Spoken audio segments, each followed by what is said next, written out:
Et vraiment cet endroit, quasiment à chaque fois qu'on y est, il se passait des choses bizarres.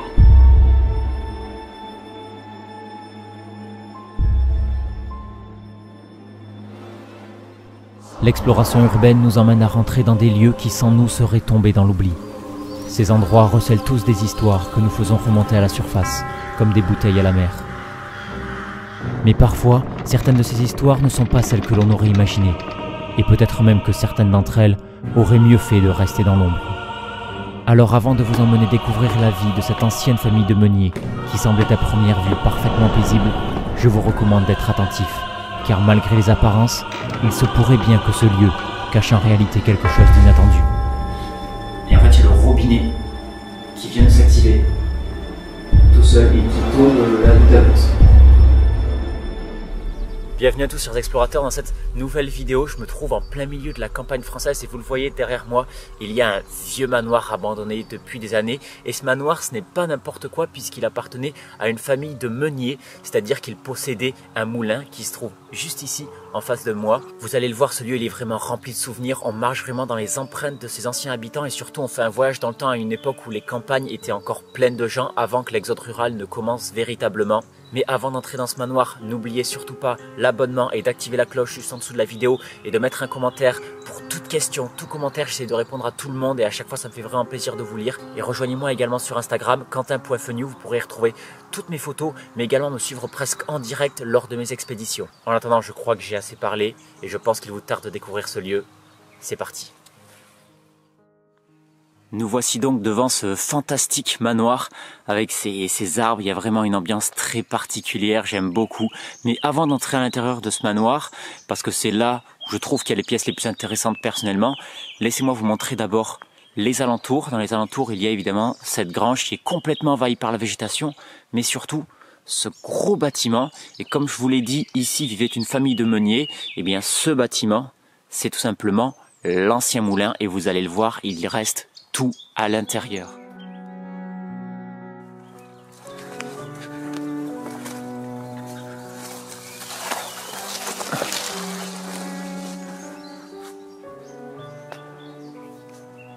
Nous voici donc devant le moulin.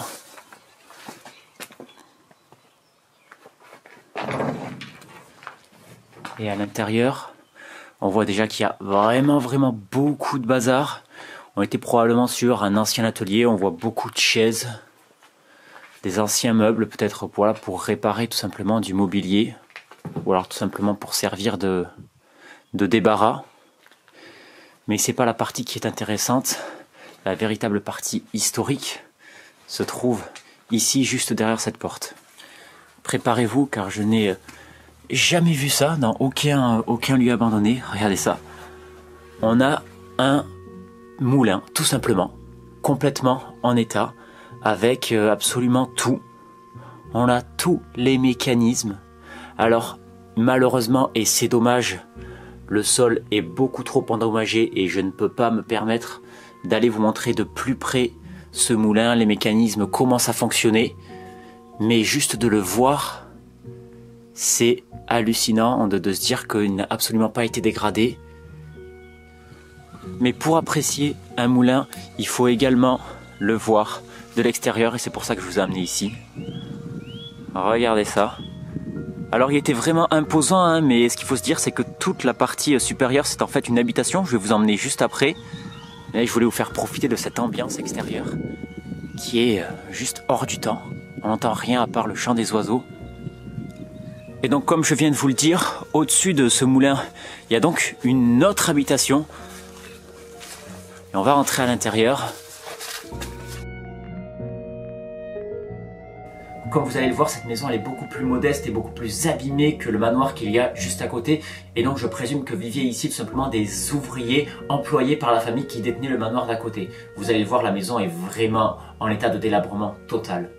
Nous sommes donc dans la pièce d'entrée, si j'ose dire, et vous le voyez, le moulin est juste ici, donc on est vraiment juste à côté, c'est pour ça que je pense que c'était des gens qui travaillaient au moulin. Et eh ben, il n'y a pas grand chose, hein. On a une cheminée, une petite table, une bibliothèque et là on a l'évier qui, vous le voyez, ne date absolument pas d'hier. Je sais même pas encore une fois si j'avais déjà vu ça dans une maison, hein, quelque chose d'aussi ancien. Et le premier étage de la maison va vous montrer que c'était vraiment également du confort très sommaire. Alors malheureusement, toute cette partie ici est inaccessible, regardez. Tout est effondré et le sol là est vraiment affaissé, donc j'ai pas envie de tomber, je vais pas y aller. Mais on a quand même accès à certaines pièces et notamment des chambres. Et vous le voyez, c'était pas des chambres de luxe. Alors elles étaient assez grandes, hein, mais on le voit au niveau du mobilier, c'était pas une maison de luxe. Et il y a également 2 autres petites pièces, 2 chambres avec ici ce qu'il reste d'un lit et ce qu'il reste également du plafond. Regardez-moi l'état.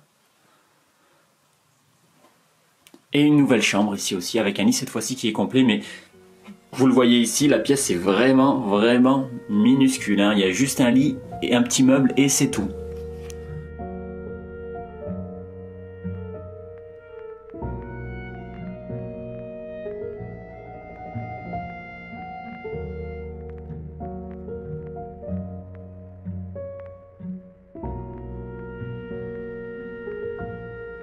Moi je sais que ce qui vous intéresse le plus, c'est ce qui se cache dans ce manoir.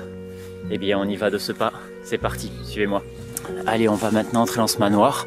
En plus on a le soleil qui tape un petit peu, c'est vraiment beau, c'est très calme.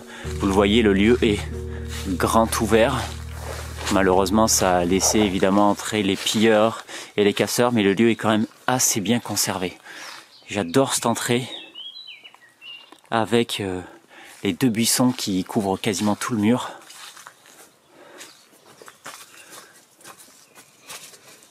Alors on se rend vraiment compte, à peine entré dans la maison, qu'on était sur une famille de meuniers et pas seulement, qui étaient vraiment passionnés de moulins. Vous allez le voir, dans la maison, il y en a vraiment un peu partout. Rien qu'ici dans l'entrée, il y a déjà une affiche et il y en a une deuxième également avec un magnifique moulin à vent. Et juste en dessous de ce moulin, on entre déjà dans la première pièce qui, comme vous le voyez, est vraiment sympathique. Avec ce lit en plein milieu. On a un prie-dieu juste à gauche. Malheureusement, je pense qu'il y avait beaucoup plus de cadres au mur à l'époque et tout a été... beaucoup de choses ont été pillées. Mais il reste en partie des choses, hein. Alors on a un almanach de 1967, mais je pense pas que l'abandon du lieu date de cette époque. Mais ce qui est intéressant ici, c'est qu'on a une carte des camps Stalag, c'est-à-dire les camps de prisonniers pendant la Seconde Guerre mondiale. Et pour celles et ceux qui me suivent régulièrement, cette carte là, ça doit vous rappeler quelque chose. La vidéo sur le manoir des héros, là, qui s'affiche juste ici, vous pouvez aller la regarder après. Et j'avais trouvé notamment dans ce manoir une correspondance de guerre entre un prisonnier qui venait d'un de ces camps, d'un de ces stalags, et entre sa famille. Et donc lorsqu'on quitte cette pièce, eh bien on se rend dans ma pièce favorite de la maison. Et là c'est bienvenue dans les années 80-90.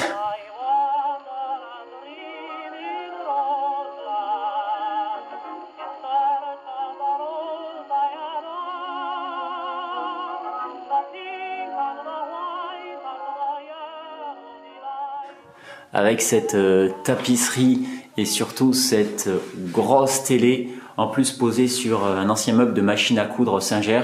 Il y a vraiment tous les éléments pour voyager dans le temps. On a cette vieille banquette vraiment assortie avec le mur, des vieux livres. J'adore vraiment l'ambiance de cette pièce. Regardez-moi tous ces vieux livres qui sont encore assez bien conservés et je pense que c'est des vieux livres de cours. On a ici, on dirait catéchisme, orthographe, arithmétique. Ici on a des sciences naturelles. Donc c'était des livres de cours. Et on a pas mal d'éléments dans cette pièce. Alors on a ici une petite photo. Mais je ne sais pas si c'est pris ici, je pense pas, on dirait peut-être plus devant une église. Ici on a même une petite sépulture avec marqué « à notre frère ». Donc il y a eu un frère qui est décédé dans la famille. Est-ce qu'il est mort de vieillesse ou est-ce qu'il est mort à la guerre? Je ne le sais pas. Et là on a d'anciennes photos. Oh, c'est génial, regardez. C'est tout simplement les photos du manoir lorsqu'il était eh bien, encore habité. C'est énorme. Vous l'avez peut-être remarqué à la caméra, mais cette table ici, elle est remplie d'anciennes lettres que je ne vais pas montrer pour des raisons évidemment confidentielles. Mais ces lettres, elles vont m'être utiles puisque moi, je vais pouvoir apprendre déjà le prénom et le nom des propriétaires, mais peut-être également en apprendre un peu plus sur leur vie et vous le raconter ensuite en voix off.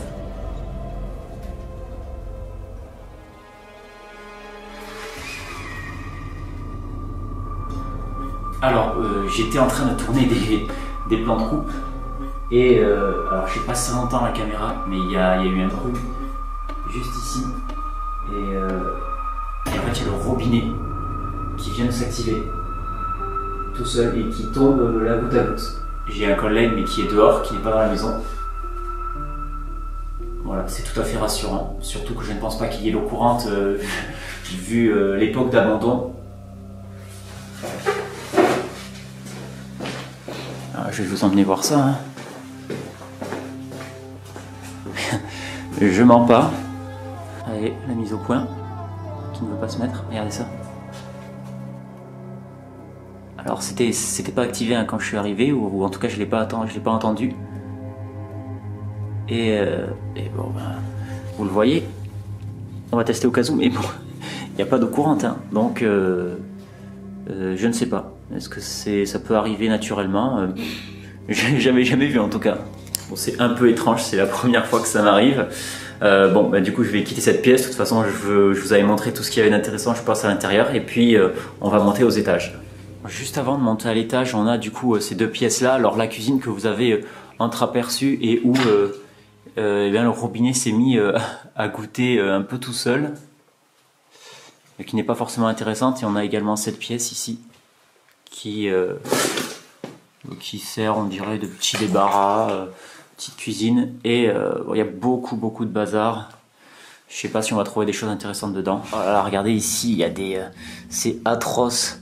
On a des tomates qui datent de 1968. Waouh, personnellement, j'irai pas les goûter. Hein. Bien, on va donc pouvoir monter enfin à l'étage. Et cet endroit, évidemment, ne déroge pas à la règle. On va trouver ici des chambres, plusieurs, et elles sont vraiment sympas. Et on commence ici par cette très belle chambre double. Alors, en plus, là, on a le soleil qui rentre, c'est vraiment magnifique. Avec encore un moulin, et on voit ici, en haut, la moisissure qui commence à gagner du terrain. Et rien qu'ici, on se rend compte vraiment de la différence de confort entre eh bien, ces chambres et celle du moulin qui était vraiment... presque précaire quoi. Là on est sur quelque chose de beaucoup plus riche et même au niveau de la décoration ça se voit. Bon, petit aparté, j'espère que je vais avoir assez de batterie.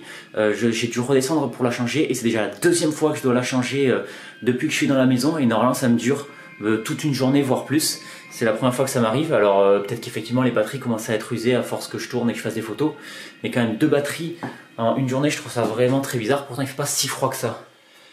Bon, et on va donc quitter cette chambre pour en rejoindre une nouvelle. Oh, ça, l'odeur ici par contre est vraiment atroce, on est juste à côté des WC. Mais ça vaut le coup pour aller voir cette chambre qui est toute petite, mais que j'adore vraiment. Toute blanche et bleue, avec ses béquilles, elle est vraiment minuscule. Hein. Et on a la tapisserie qui s'effrite. On a les rideaux qui tombent, c'est vraiment une ambiance unique, j'adore. Évidemment, comme dans beaucoup de ces lieux, on retrouve beaucoup d'objets, de symboles religieux. Si on a une procession, alors je sais pas de quand ça date, on a partout des petites statuettes, mais ça c'est vraiment très commun à tous les anciens lieux que je visite. Bon, dans ce couloir, on se rend compte malheureusement que bien des pilleurs sont passés et ont vraiment saccagé absolument tout. Dans cette pièce également aussi, il n'y reste plus rien, mais par contre, cette chambre, c'est la dernière du lieu et c'est la plus belle. Regardez ça.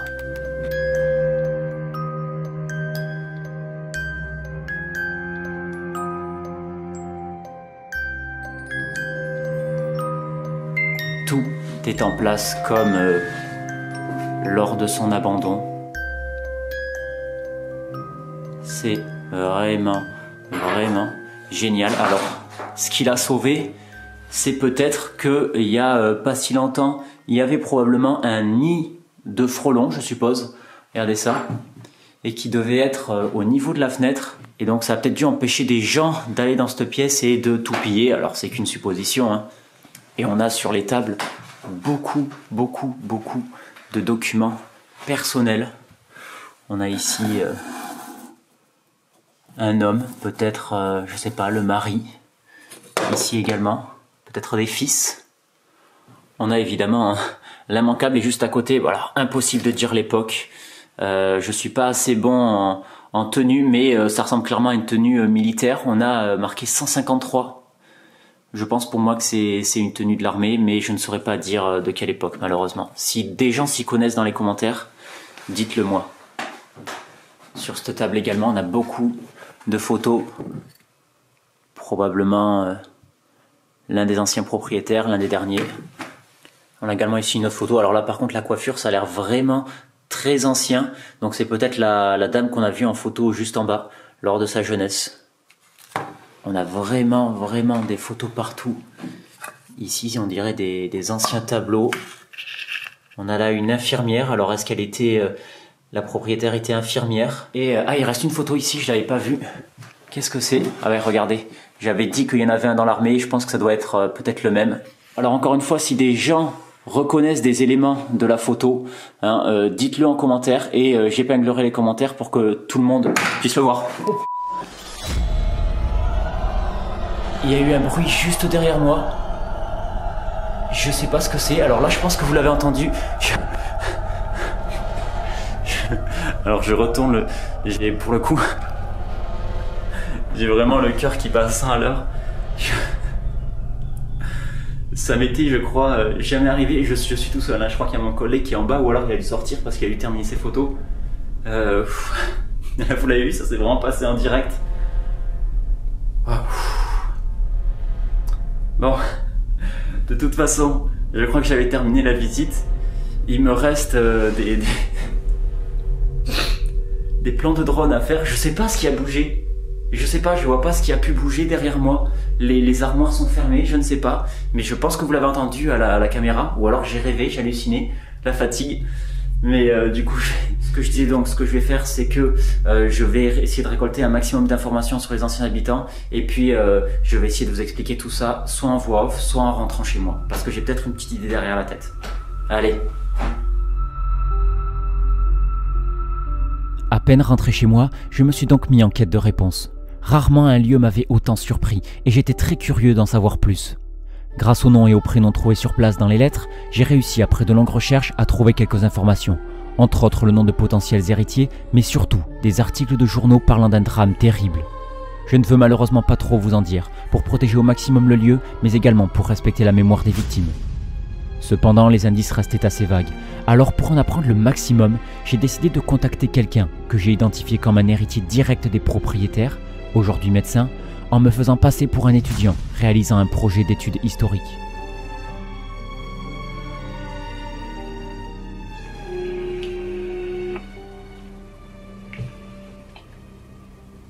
Oui, allô? Oui, bonjour monsieur, excusez-moi de vous déranger. Je voulais savoir si je suis bien chez la famille de monsieur... Oui, c'est pourquoi? À qui ai-je l'honneur? Ok, parfait. Du coup, je me permets de vous appeler parce qu'en fait, j'avais quelques questions au sujet, donc c'est pour un projet d'études. Et donc, c'était au sujet notamment de la propriété et particulièrement du moulin que possédait du coup monsieur... Et donc, du coup, à force de faire des recherches, j'ai quelqu'un qui m'a donné du coup votre nom et donc votre numéro et qui m'a conseillé de vous appeler. Ok, bon. Par contre, je ne sais pas si je vais pouvoir vous aider. Hein. Disons que j'ai essayé un peu de m'éloigner le plus possible de cet endroit et de ne rien en garder en fait. D'accord, il y a une raison? Voilà, j'étais vraiment... Enfin, je sais pas, je n'aimais pas vraiment cet endroit. Après, voilà, j'étais petit, j'allais de temps en temps avec mes frères et sœurs, et mes parents aussi, pour voir mes grands-parents qui avaient ce moulin. Mais le moulin fonctionnait plus trop, je me rappelle que mes grands-parents m'avaient montré un petit peu comment ça fonctionnait, mais voilà, c'était il y a très longtemps. Je pouvais pas vous donner d'informations vraiment plus précises. Ok, donc du coup, vous, quand vous y étiez, déjà, le moulin, il n'y avait plus personne qui y a travaillé? Plus personne y habitait? Non, mon grand-père, entretenait le moulin juste pour le plaisir, mais plus personne n'y habitait. Non. Ok, et donc du coup, déjà merci pour cette information. Et donc du coup, vous avez dit que vous avez vraiment plus aucun document, aucune photo, rien du tout sur le moulin qui pourrait m'aider Non, rien du tout, comme je vous l'ai dit, ouais, j'ai essayé de m'éloigner le plus possible de cet endroit. Voilà, moi mon but, encore une fois, c'est de raconter des histoires, donc que ce soit historique ou que ce soit un petit peu anecdotique, des choses comme ça. Moi, je prends tout, ensuite je fais le tri, mais tout ce qu'on peut savoir, c'est toujours utile. C'est un peu connu hein, dans le coin, vous savez, je suis sûr que si vous en parlez à des habitants du quartier, ils vous le diront. Comme je vous l'ai dit, ce sont juste des histoires, hein, mais mes frères et moi, on détestait vraiment cet endroit. Quasiment à chaque fois qu'on y allait, il se passait des choses bizarres. Déjà, la nuit, il y avait plein de bruit. Je me rappelle de choses bizarres comme les lumières, même les robinets qui faisaient vraiment n'importe quoi. Les robinets, par exemple? Oui, ça je m'en rappelle. Hein. Il se mettait à couler tout seul des fois. Mon grand-père, à chaque fois, en disant qu'il fallait qu'on lui répare. D'accord, ok. Et du coup, c'est pour ça que vous êtes parti? Déjà, au début, notre père ne voulait pas de la maison. Ensuite, il y a eu un drame dans la famille. Et après ça, ni moi ni aucun de mes frères et sœurs n'avons voulu toucher cette maison. À force, on commence vraiment à croire aux histoires qu'on raconte. Donc, j'ai décidé de déménager loin de tout ça. Et du coup, le moulin et la maison vont rester, ils vont rester abandonnés? Il y a personne qui va s'en occuper? Moi, personnellement, j'aurais voulu la vendre, mais je ne suis pas tout seul à décider, hein, vous imaginez bien. Apparemment, mes grands-parents ne voulaient pas que la maison soit vendue. De toute façon, je pense pas qu'on en aurait tiré grand-chose. Bon, eh bien écoutez, merci beaucoup encore une fois, et puis surtout n'hésitez pas à me rappeler si vous avez, je vous dis, si vous retrouvez par hasard quelque chose, ou s'il y a quelque chose qui vous revient en mémoire. C'est pas de soucis, une bonne journée à vous. Au revoir. Au revoir.